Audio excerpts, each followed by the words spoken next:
Oh man, we are going to jail. Well, it's the old city jail here in St. Augustine, Florida, and right now we are in, I think it's a replica, I don't think it's real, but a transport car to take prisoners to jail.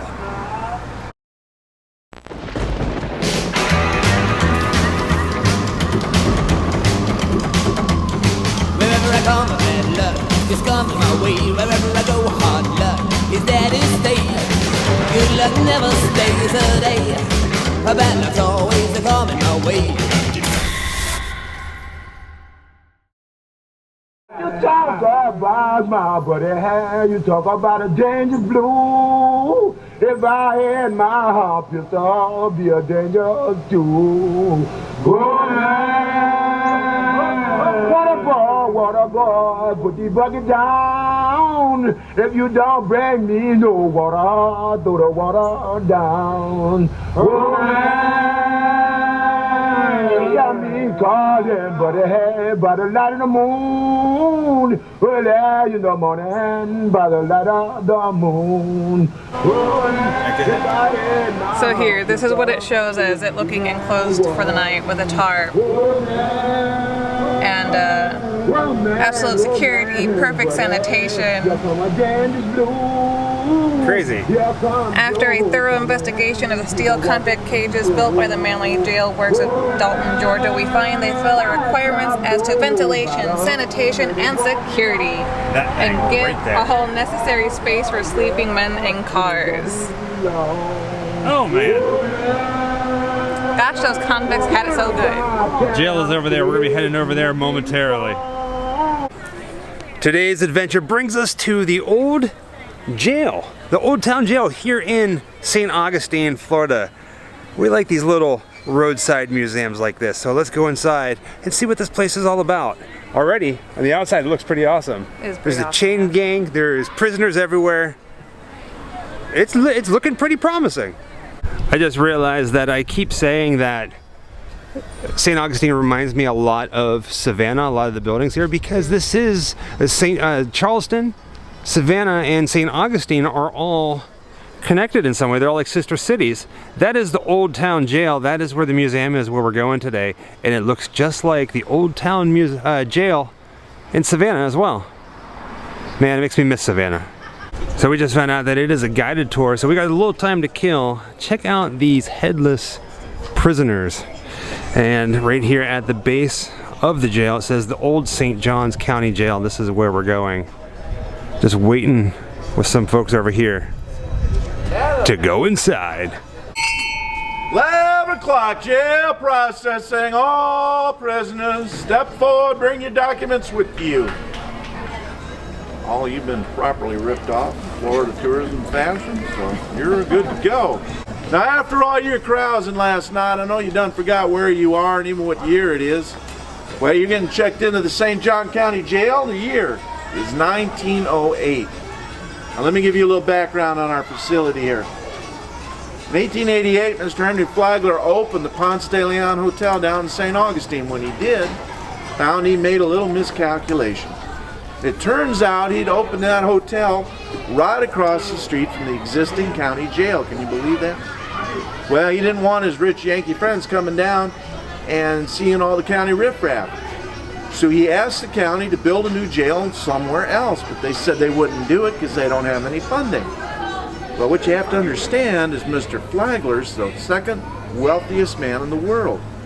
Money is no object. So he sat down on the spot, wrote a check for $10,000. Can you believe that? That's enough to build this here building. When he did, he gave him the check. He asked for two things in return. Number one, he did not want the jail built too close to his hotel. So we're 1.5 miles away right here. And number two, he did not want the jail to look like a jail. He wanted it to look nice. He wanted to fit in with the architectural styling of the area. So we got all this very fancy stuff here. It's called Queen Anne Victorian architecture. Isn't that fancy? I have no idea what any of that stuff means, but it's there. But I gotta tell you, an odd thing started to happen when they opened in 1891. Folks would arrive by train to go to the Ponce de Leon. They'd get off at the train station up the road a ways, hire a buggy, and ride on past. They'd come right past here. And the funny thing is, some folks would ride past here and think this was a hotel. Can you believe that? Some of those folks would even run in here, drive their buggies in here, thinking they were going to get a room for the night. Now, I don't know about you, but if you went into what you thought was a hotel and you saw bars on the windows and a big iron door in front, would you think it was a hotel? No! That means you're smarter than the average Yankee. That goes without saying, no doubt. But some of those folks would still knock on the door to try and get a room. Sheriff Perry over there would answer the door, and when he heard what he wanted, he'd just laugh at him, saying, "We only have long-term accommodations, 3 to 5 years." Well, that discouraged them. They hopped back in their carriage and went on down the road. Now we're going to move on to the next step of our process, and we're going to go past Sheriff Perry over there. I want you to take a close look at that man. That is a life-size statue of Sheriff Perry. He was 6'6", 350 pounds, a huge man. Now, if you learn nothing else, learn this. You always be polite and respectful to the sheriff and all the deputies at all times. Otherwise, your life here in the jail will be very unpleasant. Now, if you remember, I told you, if you learn nothing else, make sure that you're polite and respectful to the sheriff and deputies at all times. If you don't, they're going to consider you giving them attitude. If you give the sheriff deputy attitude, they're going to bring you over here, the attitude adjustment corner. And they're going to adjust your attitude like nobody's business. Now I will need, my God, woman, look at you. You know it's Thursday, not Sunday. You should not wear your holy jeans on Thursday. I'm sorry, I got distracted. Now I do need a volunteer to help me with this demonstration. How about the lady who forgot what day of the week it is? Come on. Hop right on in there. Now this here is called the bird cage. That makes her a jail bird. That's where it comes from, the jail cage. Now, when you get put in a bird cage, they're going to lock you in here. They're going to tie a rope around that hoop up there, throw the rope over a branch on that tree over there, haul you up, tie you off, and you're going to swing up there for 1 to 3 days.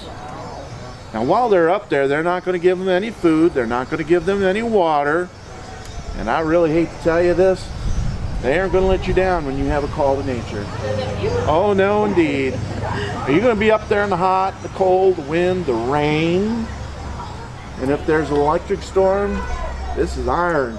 You could be in for a shocking experience. And don't forget, this is Florida. There's going to be mosquitoes and an occasional snake crawling down out of the tree. So, respectful and polite at all times. Lesson learned in advance, and that's good. Take a close look at that porch over there. Doesn't that look refreshing, relaxing, very, very nice? Well, forget it, you're prisoners. We don't get anything nice like that. No, no, no. This is a jail wing of the building. Now you can tell because there are bars on the windows.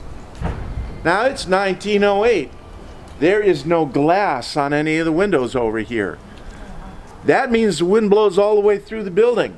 We get ventilation. Ventilation is a good thing. You're going to want to remember ventilation. Now because there's no glass in the windows, a couple other interesting things happen. The mosquitoes fly in there. And any other critter that wants to get in there can get in there. That means we get rats and snakes and occasional possum. All kinds of things.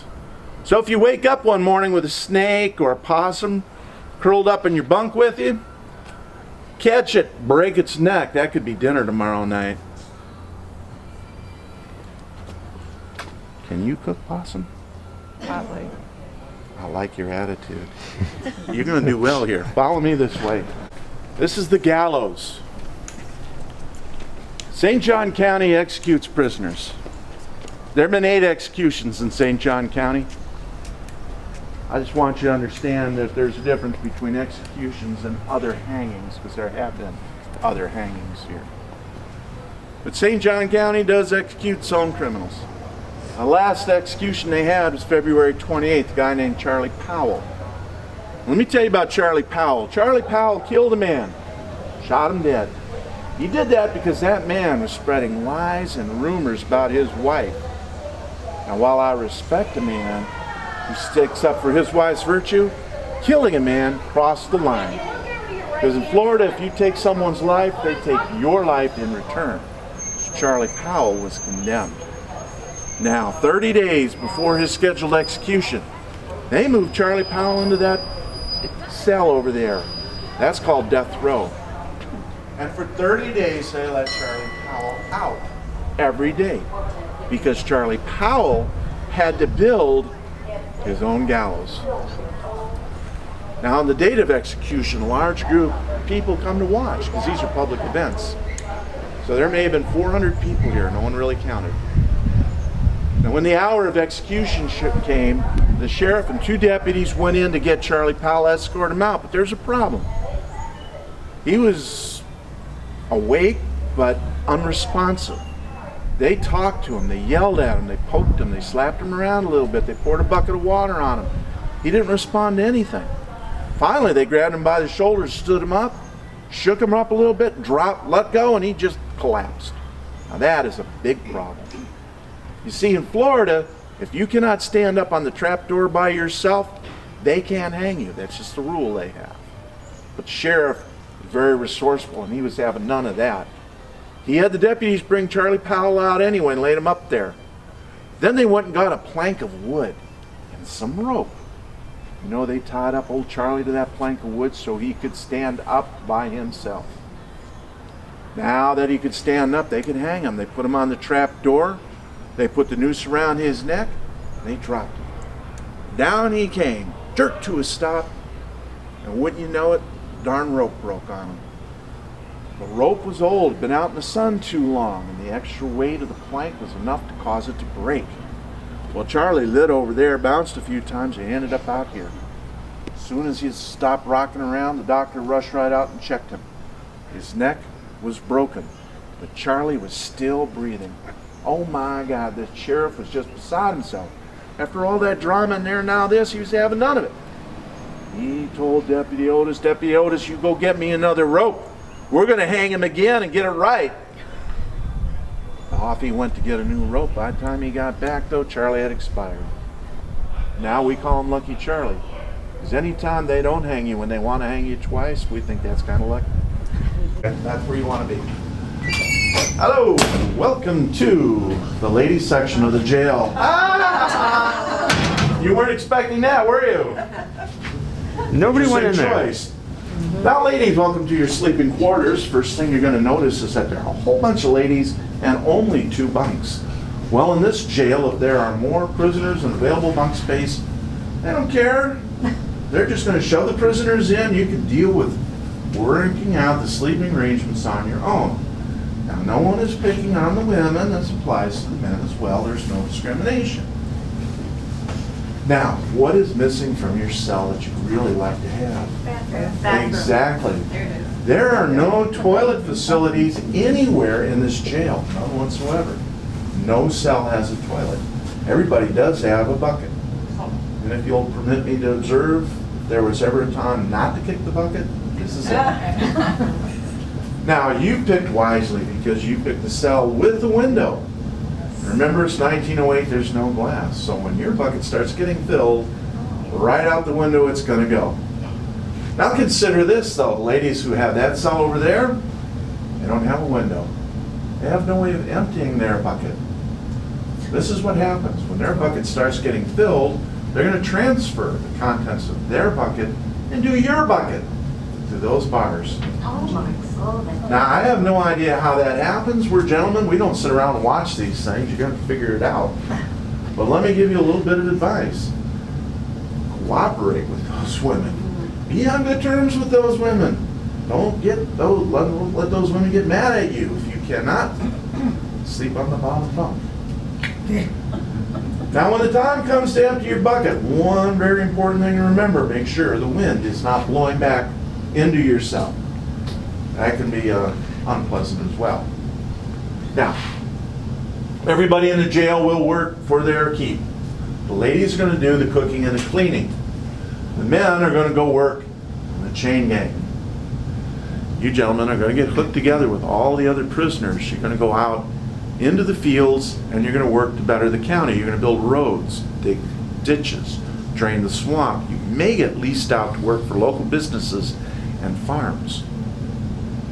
Now, after spending 8 to 12 to 14 hours out in the hot Florida sun, you're going to come back here. You're going to be very dirty, very sweaty, and you're going to smell bad. But don't worry at all, because you get to have a bath once a month. Once a month, they're going to put a big vat out there, fill it up with hot water, a lot of soap, and us gentlemen, we all get to take a bath. One at a time, one after the other, all in the same bath water. Now, I go strictly by seniority. I am a trustee. I'm number 12 on that list. How's number 12 sound? Not really good. Not real good? Well, consider this. They're going to be fighting through 65 through 72. How's number 12 sound now? That's what I thought. Now, you ladies will also get a chance to bathe, but don't you worry, you're not going to bathe with the men. The sheriff knows you're modest, all right? Now, you're going to wait till the next day when they're back out in the field and you have the facility to yourselves and some privacy, then you can have your bath. But you do get to use the same bath water we do. Well, I'm sorry, that's just the way it is in 1908. This is where the very worst prisoners are kept. These are usually violent men that the guards do not want to deal with, even on the chain gang. Now, if you get selected for housing in maximum security, you're going to be put in a cell. You're going to remain in that cell for the entire length of your sentence. That means you could spend as much as 5 years in one of those rooms without being released. They're a little roomy on purpose so you can get your exercise pacing in the room. Now, the only other way to get out of there before the end of your term is if you expire. It does happen. In fact, I think we had someone expire in that room. I'm not sure they ever got them out yet. Now, if you remember, we talked about death row. Death row is right over there. Normally it holds 4 prisoners, but when there's a condemned prisoner, they transfer those prisoners out. They put the condemned man in there, let him out, only to build his own gallows, and of course on the big day. That cell down there on the right, that is solitary confinement. Now, there's no window in there, there's no lighting, there's no bunk, and there's no bucket. You violate a major rule here in this jail, you're going to end up in there for a minimum of a day to as much as a month. Now, because you're in there all totally in the dark, completely alone, no reference to anything, people go slowly insane in there. Gentlemen, when you go on the chain gang, you will be fitted with one of these right here. These are actual chains used on the chain gang. These go on your ankles. When you've been hooked up and locked in place, they run a separate chain through the loop, padlock it on each end, and everybody is all hooked together. This, of course, is ball and chain. Selected prisoners will be fitted with one of these. Now, this is empty right now. Only weighs 6 pounds, not much of a deterrent. But when they get you out in the field and they hook you up to this, they're going to take this little plug out right here and then fill this up with sand and then water. When they do that, this will weigh 50 pounds. And you're not going anywhere dragging this behind you. Now, this particular ball and chain has got a name. It's Ellen. Isn't that lovely? We named it after my mother-in-law. This is the execution of Sim Jackson. Sim Jackson killed his wife. He strangled her with his bare hands and took his straight razor and tried to cut her head off. Now, Sim Jackson got what he deserved. I have no sympathy for that man at all. But the reason we have this picture is that 2 doctors from New York wanted to run an experiment. They wanted to see if a prisoner who was hung by the short drop method could survive the hanging. And if he survived, would he retain any cognitive function? So the plan was to ask him a series of yes or no questions. And the answer to the question was yes. They expected the prisoner to wiggle the fingers on the right hand. If no, wiggle the fingers on the left hand. So they asked the state if they could run their tests. The state said yes.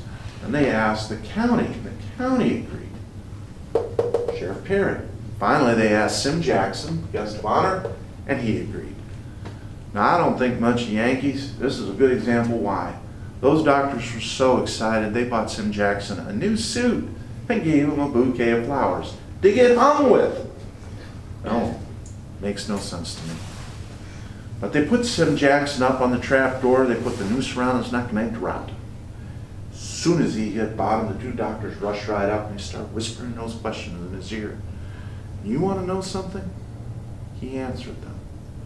For 11 minutes he responded, yes, no, yes, and no, 11 minutes. Then he stopped responding. But he didn't expire right away. It took him another 15 minutes or so before he died. That's a gruesome story, isn't it? Now this is the kitchen area. The ladies, before you wake up, before they get the men up, they're going to get you up. You're going to come in and build a fire in a wood-burning stove. Then you're going to grind coffee over in the coffee grinder. Now you're going to make a lot of coffee because the prisoners can have coffee all they want, anytime they want, because the county wants them all under the influence of caffeine, so they work really hard. Now after making the coffee, you're going to make breakfast. Breakfast every day for everybody is grits. Now it's all right if you don't like grits. You do have an option. You can have grits for breakfast, or you can go hungry. Going hungry is not a viable long-term solution, so I recommend learning to tolerate grits. Now after breakfast, the men are going to get chained together. They're going to go off and work in the chain gang. You ladies are going to stay here. You're going to wash all the pots, the pans, and all the dishes. Then you're going to make lunch. Lunch, beans. When the beans are cooked up, you're going to put them on individual plates and pass them to the slot in the wall over there called the bean hole. Isn't that clever? To feed the prisoners over in maximum security. When they're all done eating, you're going to clean up again, then you're going to make dinner. Now dinner is mostly beans. Now we know what happens to the human digestive system, right? When it eats lots of beans, that guy does. Aren't we glad then there's no glass on the windows and we get the ventilation? In addition to beans at dinner time, you get some stuff out of the gardens. You're going to get some collard greens, some onions, some peppers, and if we're lucky, we're going to get something like this. Look at that. The reason I show you that is because the county never gives us any meat. The only time we get meat is when somebody catches something or kills something. Usually it's somebody out on the chain gang. You might catch a rabbit or an armadillo or a turtle or a snake or even an alligator. You're going to bring those back here dead. The ladies are going to skin them, gut them, cook them, and then we get meat. That's the only time we get meat. Now gentlemen, while you're out on the chain gang, you will not be getting beans for lunch. You will be getting an issue of hardtack. I know you've probably heard of hardtack. You may not have actually ever seen it. Hardtack is a biscuit made out of flour, baked a long time until it's hard. Listen to this. It's really hard. Don't try and chew it, it will break your teeth. This is what you do. You take a cup of coffee, put your hardtack in the coffee, and let it soak. It's going to do two things while it's soaking. It's going to soften up until you can eat it without breaking your teeth. And it's going to drown the weevils that infest the hardtack. Oh, I know. The weevils are going to drown and just float up to the surface of the coffee. Now the sensible people will scoop them off, throw them away. Some people will eat them saying, oh, it's just a little protein. When you feed prisoners, most of them are going to be upstairs in the main cell block. We'll see that in a few minutes. You're going to put all their food in the dumbwaiter. You're going to close this up, pound on this twice, and the jailer upstairs will haul it up. So coming up the steps, over here is where they had the men. The men's jail cells were right here. There's two different floors. Very small, and that is a mannequin of the sheriff.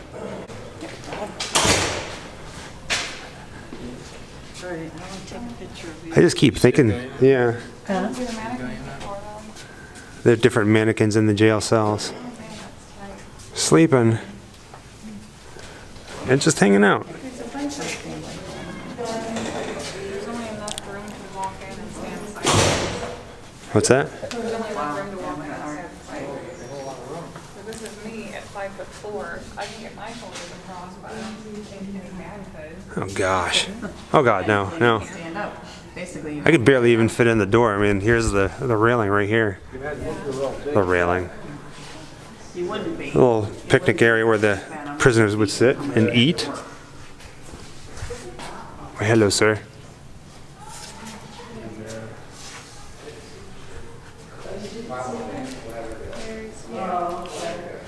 It's crazy. You're surviving on grits, beans, and beans. You're not going to be big and fat. Another one you can go into. So if you're lucky, you got some. Alright, I'm gonna walk in. I'm gonna go in. Oh, jeez. This is very tiny. They said the average life expectancy of someone in here was 3 years.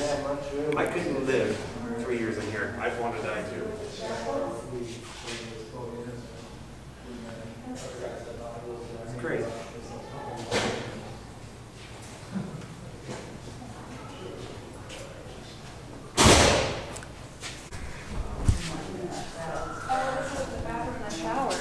Oh. What they were talking about, they ripped out one of the cells to put in sanitation. Yeah, because for the longest time they didn't have any kind of sanitization. So these would have been the two toilets, and then this steel cage over here was a shower. Jeez. So, yeah, because there's the drain in the floor. And then no light, of course. Nothing. Taking a shower in pitch black.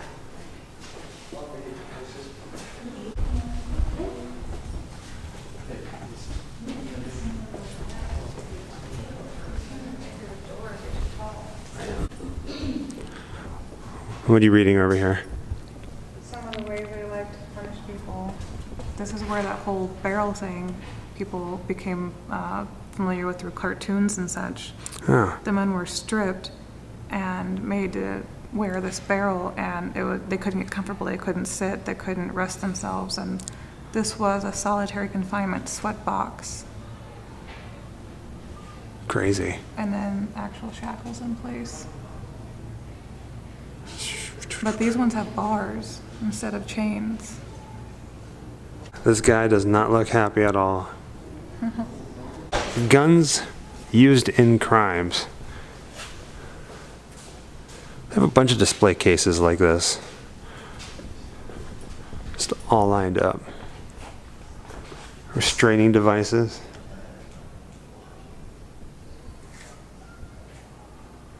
I can't even imagine. More guns used in crimes.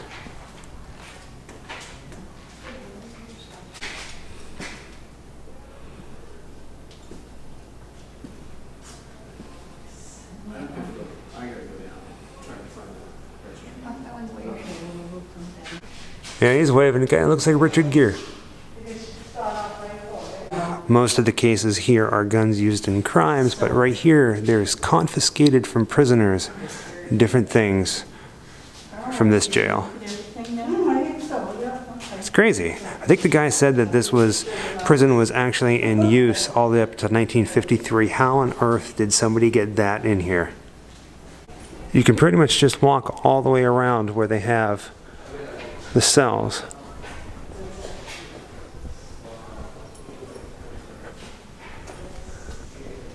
Right in the center of the room. And we can't get up there, but the second floor, the staircase, is right there. Same thing up above as below. Finally leaving the jail out the second floor, you actually get a really good view of the gallows right over there. So cool. Jessica's down there waiting for me. They have a few fun things. Bless you. They have a few fun things to do around here for photo opportunities, which is what we're going to do right now. You talk about my buddy hand, you talk about a danger blue. If I had my heart pistol, I'd be a danger too. Water boy, put the bucket down. If you don't bring me no water, throw the water down. Oh, man, ain't calling, but hey, by the light of the moon. Early in the morning, by the light of the moon. That was a little different. I wasn't expecting it to be a guided tour. That was kind of cool. It was an actual tour. I'm gonna have to say that the Old Town Jail is probably my second favorite museum in St. Augustine. The first one being the medieval torture. This one was cool. What did you think? This was cool. The guided part was informative, and we got to see a lot. There's a lot that you get to see and learn here, and actual artifacts and such. And you may have noticed we did hit up the gift shop. Like always, we always hit up the gift shop after every place that we visit. But Jessica got some new shades, different than what she was wearing earlier. I like these. Creepy Hollywood. Wherever I come, bad luck just comes my way. Wherever I go, hard luck is there to stay. Good luck never stays a day. Bad luck's always a call.